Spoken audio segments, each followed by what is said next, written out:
الحمد لله نحمده ونستعينه ونستغفره ونؤمن به ونتوكل عليه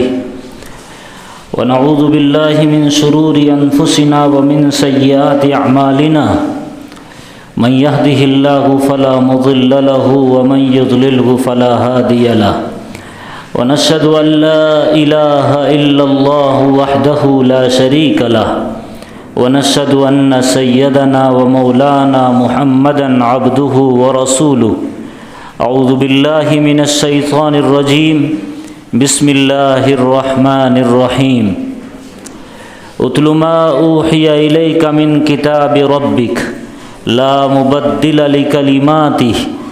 ولن تجد من دونه ملتحدا واصبر نفسك مع الذين يدعون ربهم بالغداة والعشي يريدون وجهه ولا تعد عيناك عنهم تريد زينة الحياة الدنيا ولا تطع من أغفلنا قلبه عن ذكرنا واتبع هواه وكان أمره فرطا وقل الحق من ربكم فمن شاء فليؤمن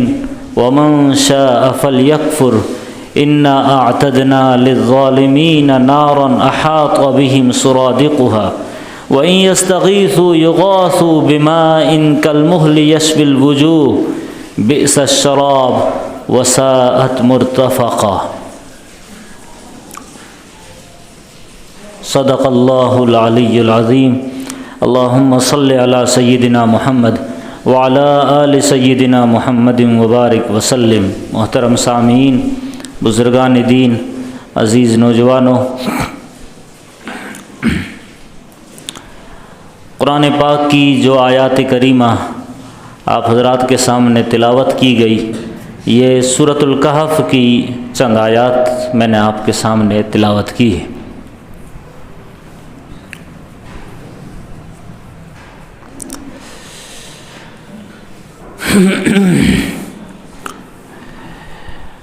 موجودہ حالات میں میرے لیے، آپ سبھی کے لیے قرآن سے بڑھ کر کوئی آئیڈیل، قرآن سے بڑھ کر کوئی رہنمائی اور گائیڈ لائن نہیں ہو سکتی۔ اللہ تبارک و تعالیٰ نے جو انسانوں کا شفیق پروردگار ہے، جو اپنے بندوں سے بے انتہا محبت کرتا ہے، پیار کرتا ہے، وہ اللہ جس نے ہر زمانے میں اپنے نبیوں کے ذریعے سے امت کی رہنمائی فرمائی، اور جس زمانے میں آپ صلی اللہ علیہ وسلم تشریف لائے، جو زمانہ جاہلیت کا تھا، جو قرآن پاک میں جس زمانے کو ظہر الفساد فی البر والبحر بما کسبت ایدی الناس سے تعبیر فرمایا اللہ نے، اس زمانے میں اللہ کے نبی علیہ السلام نے لوگوں کی جو اصلاح فرمائی، وہ یہی قرآن پاک ایک واحد ذریعہ تھا۔ قیامت تک آنے والے ہر انسان کے لیے، ہر فرد بشر کے لیے، بھلے وہ کسی بھی مسلک کا ہو، کسی بھی فرقے کا ہو، کسی بھی سماج کا ہو، قرآن ہی ایک واحد نقطہ نظر ہے، قرآن ہی وہ واحد ہدایت کا اور گائیڈنس کا سرچشمہ ہے جس سے پوری انسانیت کو رہنمائی ملتی ہے اور ملتی رہے گی۔ دنیا میں انسانوں کے فلاح اور بہبود کے لیے، انسانوں کی کامیابی کے لیے، انسانوں کو اور سماج کو ترقی دینے کے لیے الگ الگ پارلیمنٹ میں بل پاس ہوتے رہے ہیں، کبھی نیشنل لیول پر تو کبھی انٹرنیشنل لیول پر، لیکن یہ بل، یہ قانون یا یہ ادارے انسان بناتا ہے اور انسان خطاؤں کا پتلا ہے، اس سے غلطیوں کا امکان ہے۔ یہ ہو ہی نہیں سکتا کہ کوئی انسان ایک بل پاس کرے یا ایک قانون بنائے سماج سدھار کے لیے اور اس میں کمی کوتاہی نہ رہ جائے، یہ ممکن نہیں۔ اللہ تبارک و تعالیٰ نے ایک قانون بنایا ہے، ایک دستور بنایا ہے، ایک رہنمائی حاصل کرنے کا ایک کتابچہ اس انسان کے ساتھ دنیا میں بھیجا ہے، وہ قرآن پاک ہے۔ چونکہ تورات کا زمانہ ختم ہو گیا، انجیل کا زمانہ ختم ہو گیا، حضرت داؤد پر اترنے والی زبور کا اس کا زمانہ بھی ختم ہو چکا۔ اب جو زمانہ ہے قیامت تک اللہ نے اس کتاب کو پوری انسانیت کی رہنمائی کے لیے بھیجا ہے۔ ضرورت اس بات کی ہے کہ ہمارے سامنے کیسے بھی حالات ہو، کیسی بھی پریشانیاں ہو، کیسے بھی چیلنجز ہو، کیسے بھی ہمارے سروں پر خطرے منڈلا رہے ہو، ہر صورتحال میں ہمارا محور، ہمارا مرکز قرآن ہو کہ قرآن کیا رہنمائی کرتا۔ جب تک یہ نہیں ہوگا ہم ادھر ادھر جاتے رہیں گے یا دوسرے حل تلاش کرتے رہیں گے، یا کسی سماج کی برائی کا حل کسی نیتا کے بھروسے یا قانون کے بھروسے یا ملک اور حکومت کے بھروسے، تو ظاہر ہے کہ اکے دکے کا بھلا ہو جائے گا، یا کوئی ایک آدھ معاملہ حل ہو جائے گا، یا کسی کو روزی روٹی مل جائے گی، یا کسی کا گھر میں خوشحالی آ جائے گی۔ لیکن جو انسان ہے، یہ انسان دو چیز رکھتا ہے، ایک جسم ہے جس کی خوشحالی ظاہر ہے کھانے سے اور پینے سے، روزگار سے، روزی روٹی سے ہوتی ہے، کیونکہ جسم اسی سے پلتا اور بڑھتا ہے۔ لیکن یہ لوگ نہیں جانتے بہت سارے کہ ایک اس انسان کے پاس ایک اور چیز ہے جس کو روح کہتے ہیں۔ اس روح کی غذا قرآن میں ہے، اس روح کی غذا انبیاء مشن میں ہے، اس روح کی غذا اللہ کی طرف سے، آسمانوں کی طرف سے آنے والے قانون میں ہے۔ اس پر کوئی باتیں نہیں ہو رہی، اس پر کوئی ڈائیلاگ نہیں ہو رہے، اس پر کوئی ڈیبیٹ نہیں ہو رہی، اس پر کوئی چرچا نہیں ہے۔ بہت سو کو پتہ ہے، بہت سو کو پتہ ہی نہیں کہ انسان ایک روح رکھتا ہے، وہ روح آسمان سے آئی ہے، وہ روح آج تک اس کو کوئی سمجھ نہیں سکا۔ انسان گردے کو سمجھ لیا ہے، انسان اپنے پھیپھڑوں کو سمجھ چکا ہے، اس پر ریسرچ ہو چکی ہے، انسان دل دماغ ہر چیز پر، ایک ایک نس پر ریسرچ کر چکا ہے، لیکن انسان کے پاس ایک روح ہے، ایک جان ہے، روح ہے۔ جان الگ چیز ہے، روح الگ چیز ہے۔ وہ جو روح ہے، اس روح کی غذا ظاہر ہے کہ جہاں سے یہ روح آئی وہاں سے اس کی غذا، یہ آسمانوں سے آئی ہے، اللہ کے پاس سے آئی ہے،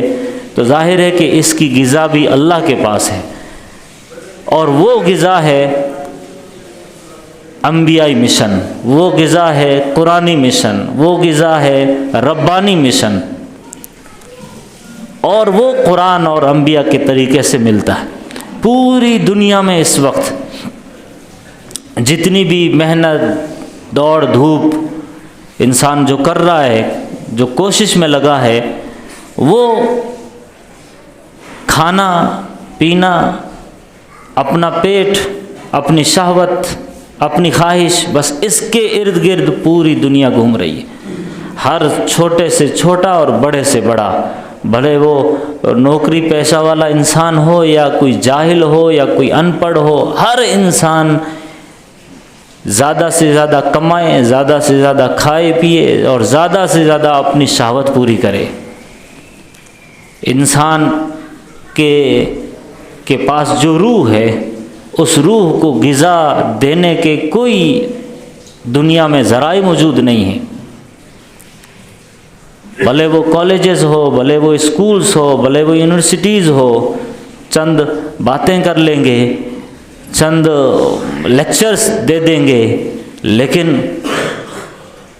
وہ روحانیت، وہ مٹھاس،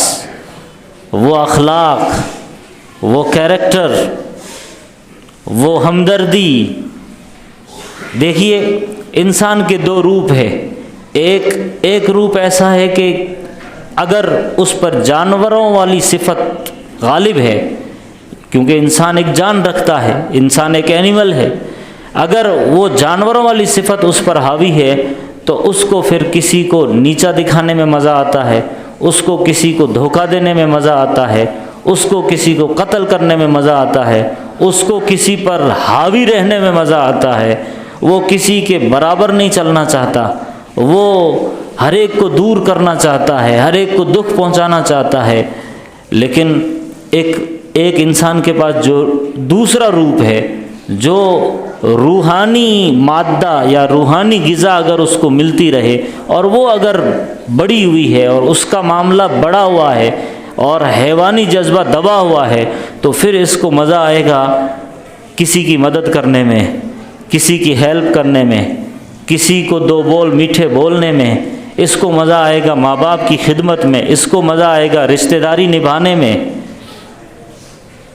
یہ انسان کے دو عمل ہے. اور جب جانوروں والا جذبہ حاوی ہو جاتا ہے تو وہ جانوروں والے کام کرتا ہے، اور جب روحانی والا جذبہ حاوی ہو جاتا ہے تو پھر یہ فرشتوں والا کام کرتا ہے. اس کانسیپٹ کو سمجھنے کی ضرورت ہے، پوری دنیا کے انسانوں کو سمجھانے کی ضرورت ہے. اسی لیے آج تک پوری، بھلے وہ کتنا ہی بڑا کیوں نہ بن جائے، بھلے وہ کتنا ہی بڑا کمانے کیوں نہ لگ جائے، اس کے ہاتھ میں کتنی ہی ڈگری کیوں نہ آ جائے، لیکن اگر اس کی روح بے چین ہے، اس کی روح میں ایک اضطرابی کیفیت ہے، تو ظاہر ہے پھر نہ اس کو راتوں کو صحیح سے نیند آئے گی، نہ دن کو مزہ آئے گا، نہ کسی دوستوں میں مزہ آئے گا، ہمیشہ بے چین، بے سکونی کی زندگی، بے اطمینانی کی زندگی. اللہ تبارک و تعالیٰ نے اس انسان کی روح کی غذا رکھی ہے قرآن میں، انبیائی مشن میں. اس بات کو ہمیں سمجھنے کی ضرورت ہے. قرآن پاک کی جو میں نے آیات کریمہ تلاوت کی، یہ سورۃ الکہف ہے، فتنہ دجال سے حفاظت کا ذریعہ ہے. اس سورت کے اندر اللہ تبارک و تعالیٰ نے فتنہ دجال کو سمجھایا کہ دجال کس کس شکل میں آئے گا، اس کے کیا کیا فتنے ہوں گے. اس کا حل جن آیات میں پیش کیا گیا وہ آیات میں نے آپ کے سامنے تلاوت کی. پہلی جو آیت میں نے پڑھی، اتل ما اوحی الیک من کتاب ربک لا مبدل لکلماتہ ولن تجد من دونہ ملتحدا. اللہ تبارک و تعالیٰ اپنے نبی سے کہہ رہے ہیں کہ جو آپ کے اوپر وحی کی جا رہی ہے وہ لوگوں کے سامنے پڑھ کے سناؤ، اس کی تلاوت کرو، اس کا چرچا کرو، اس کو دوسروں کو سکھاؤ. اتل ما اوحی الیک من کتاب ربک لا مبدل لکلماتہ، جس کے کلمات بدل نہیں سکتے، اس کے بول بدل نہیں سکتے، اس کو کوئی چینج نہیں کر سکتا. اور گویا اس بات کی طرف اشارہ کیا گیا کہ انسانیت کا واحد حل، واحد ہدایت کا سرچشمہ قرآن ہے. تلاوت سے مراد صرف تلاوت نہیں کہ چند صورتیں ہم تلاوت کر لیں، تلاوت سے مراد یہ نہیں کہ ہم ایک آدھ کوئی پارہ پڑھ لیں. تلاوت سے مراد یہ ہے کہ قرآن سے ہمارا لگاؤ ہو. قرآن میں جب تک ہم قرآن نہ پڑھے ہمیں سکون نہ آئے. ہم کو کوئی پریشانی آ جائے تو ہم قرآن پڑھے. ہم کو کوئی دکان اوپننگ کرنا ہے تو ہم قرآن میں اس کی گائیڈ لائن تلاش کریں. ہم کو کوئی بزنس شروع کرنا ہے تو قرآن کیا کہتا ہے وہ طریقہ قرآن میں ڈھونڈے. ہم کو شادی بیاہ کے موقع پر کوئی حل چاہیے تو اس ٹائم قرآن کیا کہتا ہے وہ تلاش کریں. ہم کو کوئی بیماری ہو گئی ہے تو قرآن کیا کہتا ہے پہلے قرآن سے پوچھے. وہ اشارہ ہے جو ان آیات میں اللہ تبارک و تعالیٰ کرنا چاہتا. جب تک عمومی طور پر پوری دنیا میں یہ سوچ نہیں بنے گی، یہ نظریہ نہیں بنے گا، تب تک کوئی سدھار نہیں آئے گا، تب تک کوئی بھلائی اور خیر اللہ کی طرف سے نہیں اترے گی، اللہ کی مدد نہیں آئے گی، اللہ کی نصرت نہیں آئے گی، اللہ کی تائیدی غیبی مدد ساتھ نہیں رہے گی۔ اب آپ دیکھیے، ہم بڑی بڑی ڈگریاں لے کر ہزاروں کتاب پڑھ چکے، ہمارے ہاتھ میں، ہماری لائبریری میں، ہمارے گھروں میں کئی ساری کتابیں موجود ہیں، ہم سب وہ پڑھ چکے۔ روزانہ ہم پیپر پڑھتے ہیں، روزانہ ہم سوشل میڈیا پر جاتے ہیں، ایک دو کمنٹ ضرور پڑھتے ہیں کسی کے، کوئی ایک دو میسیجز ضرور پڑھتے ہیں۔ واٹس ایپ پر اتنے سارے میسیجز آتے ہیں، لیکن پورے نہیں دیکھ سکے تو 10 20 100 تو ضرور دیکھتے ہیں۔ لیکن جو نہیں دیکھتے تو قرآن نہیں دیکھتے، نہیں سمجھتے تو قرآن نہیں سمجھتے، نہیں پڑھتے تو قرآن نہیں پڑھتے، اس کا کوئی چرچا نہیں، نہ اس کا مسجدوں میں وہ چرچا جو ہونا چاہیے نہ وہ ہے، نہ گھروں میں اس کی کوئی تلاوت ہے۔ یہ ایسا ظلم عظیم ہے، یہ اپنے آپ پر ظلم، انسانیت پر ظلم، پورے معاشرے پر، پوری سوسائٹی پر، یہ اتنا بڑا ظلم ہے کہ اس ظلم کی سب سے بڑی ذمہ دار امت مسلمہ ہے، یہ مسلمان قوم ہے۔ مسلمان نے یہ سمجھا کہ قرآن میرے لیے ہے، ذرا سا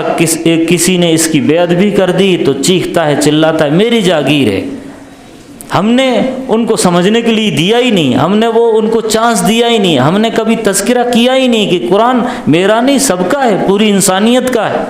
یہ ہندوؤں کے لیے ہے، یہ سکھوں کے لیے ہے، یہ عیسائیوں کے لیے ہے، یہ یہودیوں کے لیے ہے، یہ بدھسٹوں کے لیے ہے، یہ جینی سماج کے لیے، سب کے لیے ہے۔ اس نظریے کے ساتھ کبھی ہم آگے بڑھے ہی نہیں، اور نہ آج یہ سوچ ہے۔ اس کو اچھا سا کور لگاتے ہیں، اس کو غلاف چڑھاتے ہیں، اس کو کپڑے میں لپیٹتے ہیں، بس بیٹی کی شادی ہو گئی اس کو گفٹ دے دیتے ہیں، دکان کی اوپننگ ہو گئی تو اس ٹائم پڑھ لیتے ہیں۔ یہ یعنی آپ مجھے بتائیے کہ اس ہوا کے بغیر ہم نہیں رہ سکتے؟ یہ جو ہماری سوچ ہے، یہ جو ہمارا نظریہ ہے کہ ہوا کے بغیر ہم جی نہیں سکتے، پانی کے بغیر ہم جی نہیں سکتے، کھانے کے بغیر ہم جی نہیں سکتے، یہ جس دن سوچ بن جائے گی کہ ہم قرآن کے بغیر جی نہیں سکتے، جیسے میرے لیے لائٹ ضروری، بجلی ضروری، دکان ضروری، مکان ضروری، چھت ضروری، ہوا پانی ضروری، کپڑے ضروری، میری روح کی غذا کے لیے قرآن ضروری، یہ جس دن سوچ نہیں بنے گی امت کی، اس امت کے کوئی حالات میں سدھار نہیں آنے والا۔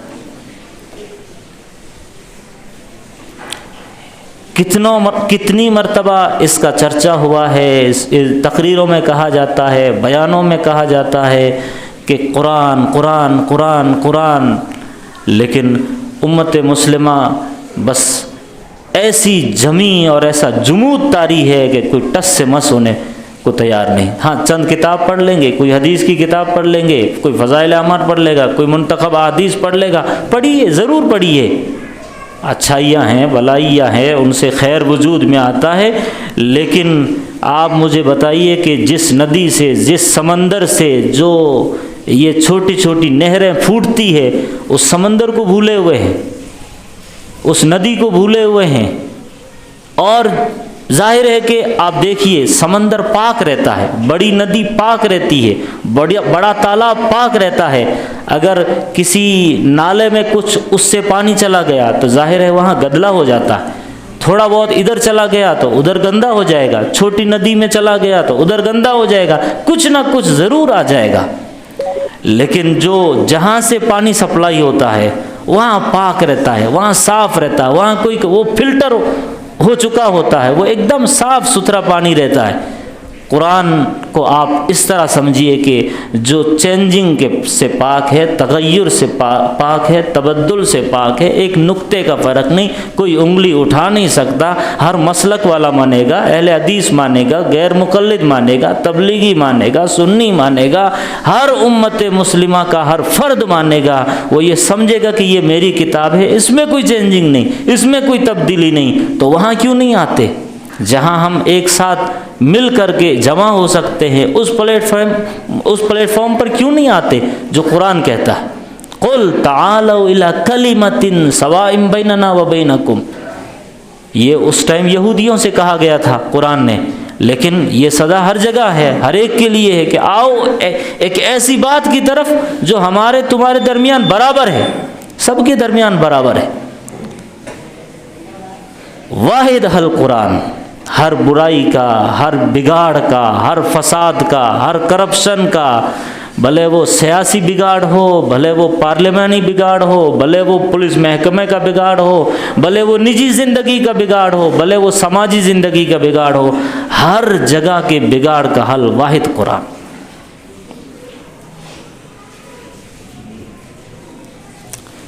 تیرے ہاتھ میں ہو قرآن تو رہے پریشان، یہ ممکن نہیں، لیکن ہاتھوں میں لیتے نہیں، صرف بوسے کے لیے لیتے ہیں، چومنے کے لیے لیتے ہیں، تبرک کے لیے لیتے ہیں، اپنے مسئلے حل کرنے کے لیے لیتے ہیں۔ وہ تو ہم اپنے مسئلوں کو حل کرنے کے لیے قرآن کا مس یوز کر رہے ہیں۔ وہ تو میرے اپنے مسئلے، میری زندگی کے مسئلے، میرے دماغ کے مسئلے، میرے دل کے مسئلے، میرے وجود کے مسئلے حل کے لیے قرآن آئی تھی۔ قرآن تو ہدایت کی کتاب ہے نا، قرآن تبرک کی کتاب نہیں ہے۔ وہ برکت ملتی ہے، شفا ملتی ہے، یہ الگ چیز ہے، لیکن یہ ہدایت کی کتاب ہے، یہ زندگی گزارنے کا ایک مینیول ہے۔ وہ نظریے سے ہم نے قرآن کو نہیں پڑھا۔ جس دن یہ سوچ بن جائے گی امت میں، آپ دیکھیے سدھار آ جائے گا۔ گھر گھر میں جب قرآن کی تلاوت ہوگی، قرآن ہو وہاں پریشان ہو، یہ ہو نہیں سکتا۔ قرآن کی تلاوت، تیرے ہاتھ میں ہو قرآن تو رہے پریشان، تیرے ہاتھ میں ہو قرآن تو رہے غلام، تیرے ہاتھ میں ہو قرآن تو رہے حیران، تیرے ہاتھ میں ہو قرآن اور تو رہے غلام۔ غلامی یہ نفس کی ہو یا شیطان کی، نہ نہ نہ، ہمیں کہتا ہے یہ قرآن، تو پڑھ قرآن، تیرا رب کرے گا تیرا اکرام، تو پڑھ قرآن، تیرا رب کرے گا تیرا اکرام، تجھے عزتوں سے نواز دے گا، تجھے ذلتوں سے نکال کر اوج ثریا پر پہنچا دے گا۔ فتنہ دجال کا واحد حل قرآن ہے۔ آپ سب سمجھ رہے ہوں گے دجال آئے گا، فتنہ ایک اٹھے گا، کانا ہوگا، اور اس سے بچنے کے لیے قرآن کو۔ فتنہ دجال، اللہ کے نبی نے یہ نہیں کہا کہ دجال سے بچنے کا ذریعہ قرآن ہے، فتنہ دجال سے بچنے کا ذریعہ قرآن ہے، اور فتنہ دجال برسوں پہلے آ چکا۔ دجل کہتے ہیں فریب کو، اس لفظ کو سمجھے، دجال کا دجال نام کیوں رکھا؟ اس لیے کہ دجل کہتے ہیں فریب کو، دھوکے کو۔ آپ دیکھیے جس ادارے میں دجل ہو رہا ہے، فریب ہو رہا ہے، دھوکہ دھڑی ہو رہی ہے، تو فتنہ دجال ہے۔ اگر میڈیا کے ذریعے سے دھوکہ دیا جا رہا ہے تو وہ فتنہ دجال ہے، اگر سیاست کے ذریعے سے سماج کو دھوکہ دیا جا رہا ہے تو وہاں فتنہ دجال ہے۔ جہاں جہاں دکھایا کچھ جاتا ہے، بینر کچھ لگایا جاتا ہے، اندر کچھ اور رہتا ہے، بھلے وہ اسکول ہو، بھلے وہ ادارے ہو، بھلے کوئی خدمت کا کوئی کام ہو، بینر کچھ اور ہے، اندر گھٹالے ہو رہے ہیں، اس کا مطلب وہاں بھی فتنہ دجال ہے۔ جہاں بھی دھوکہ، جیسے چوہا ہے، چوہا ایک جگہ سے گھستا ہے، پکڑنے والا سمجھتا ہے اس بل میں گھسا، لیکن وہ وہاں جا کے سر نکالتا ہے۔ یہ ہے، یہ جو نفاق، یہ جو ہپوکریسی، یہ جو دھوکہ دینا، چکمہ دینا، جہاں جہاں یہ سازشیں ہو رہی ہے وہ سب فتنہ دجال۔ ان تمام سے بچنے کا واحد ذریعہ قرآن ہے۔ قرآن شفا ہے، قرآن دلوں کو کھینچتا ہے، قرآن دلوں کو جوڑتا ہے، قرآن دلوں کو اپنی طرف مائل کرتا ہے، قرآن دلوں سے کدورت ختم کرتا ہے، قرآن دلوں سے نفرتیں ختم کرتا ہے۔ لیکن ہم اس نظریے سے قرآن پڑھیں، اس محبت سے پڑھیں۔ جب پڑھے تو ایسا لگے کہ میں میرے رب سے باتیں کر رہا ہوں، میں میرے رب سے ہم کلام ہو رہا ہوں، میرا رب کچھ کہہ رہا اور میں سن رہا ہوں، اور میں میری شکایت کو میرے رب کو سنا رہا ہوں۔ اس نظریے سے جس دن پڑھنے لگ جائیں گے،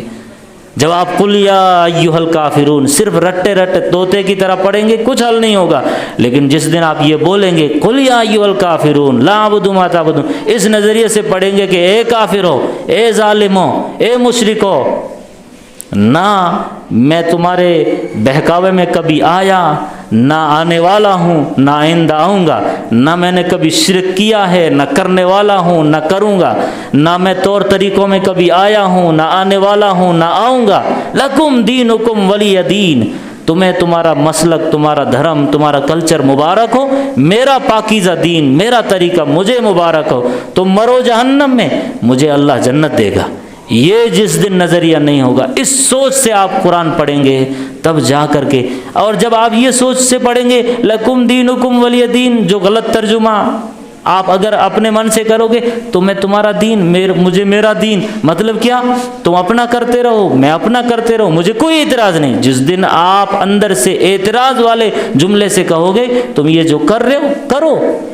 کوئی روک ٹوک نہیں ہے، تمہارا اختیار ہے، لیکن اس میں برائی ہے، اس میں خرابی ہے، اس میں بگاڑ ہے، یہ جہنم والا راستہ ہے۔ ولی دین، میرا دین جنت والا راستہ ہے، نیکیوں والا راستہ ہے، اچھائیوں والا راستہ ہے۔ آپ اگر آپ بولو گے لکم، تمہارا کام کرتے رہو، مجھے کوئی فرق نہیں پڑتا، اندر سے آپ پریشان نہیں ہیں، اندر سے آپ اس کے ہمدرد نہیں ہیں، اندر سے آپ اس کے خیر خواہ نہیں ہیں، آپ یہ نہیں چاہتے کہ یہ شرک چھوڑ دے، کفر چھوڑ دے، بت پرستی چھوڑ دے، نفاق چھوڑ دے، غلط کاموں سے بچ جائے، یہ جذبے سے اگر آپ نہیں بولتے ہیں تو یہ لکم دینکم ولی دین صرف زبانی رٹا رٹایا طوطے کی طرح آپ بول رہے ہیں۔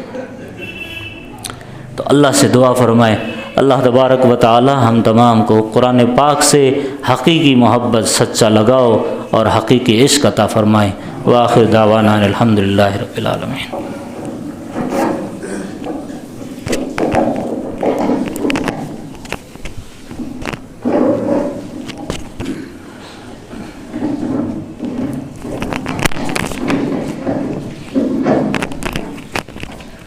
اللہ